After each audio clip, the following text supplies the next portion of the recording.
Okay, so a few things about drawing the nose. First of all, it sticks out from your face. So it's a 3D form. And because it's a 3D form, it's mostly going to be shading. There's very few lines when you're drawing the nose. It's mostly creating form with shading. So here, I'm outlining, excuse my hand there, but I'm outlining where the highlights are, and then I'm going to outline where all the shadows are and the shadow shapes. And this is like a way of making a map, kind of like a topographical map of my drawing, and helps me sort out the shapes that, you know, where I'm going to be shading, where I'm going to be leaving it alone. And another thing to keep in mind while you're drawing is to try to find places where things line up, and that'll help you also to sort things out and to map things out. So when it comes to drawing the nose, really there's very few lines to draw. It's really around the edge of the nostrils and the tip of the nose, and everything else is shading.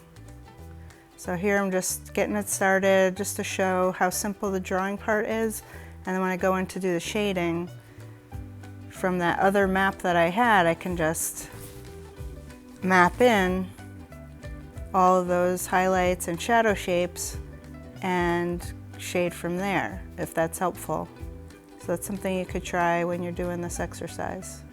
And remember, see how I'm holding that pencil all the way back, so I don't have to press hard. I'm just very lightly sketching, and then I'll go in and build up shadows. No smudging.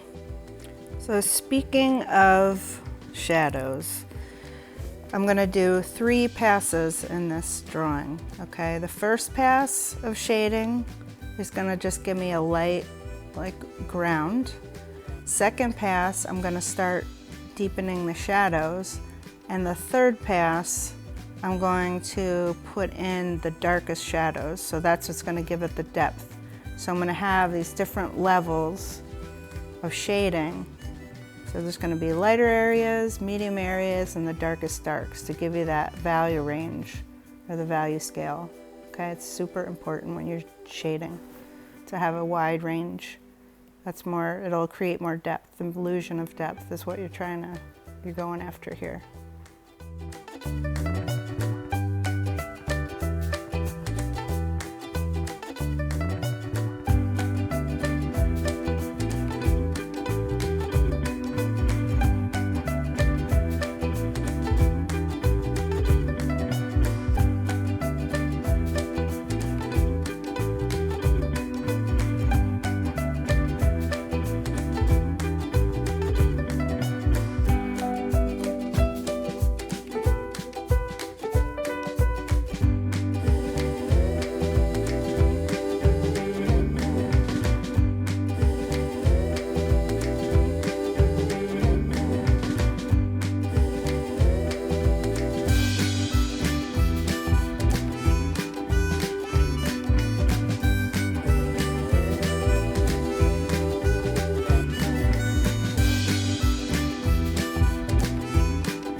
Okay, so here's my first pass, and now I've already got lights and darks established, but now I'm going to go back in for another layer and make some of those shadows a little darker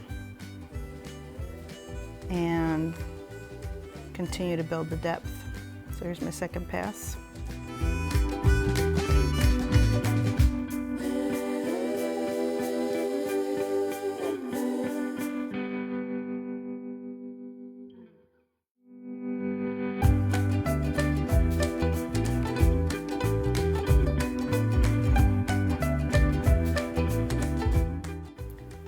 So now I'm going to add in my darkest darks and just reinforce some of those edges. And I've got a better grip on the pencil now. I'm just going to get some sharper lines and deeper darks. And that's my third pass. Thanks for watching. I hope it was helpful.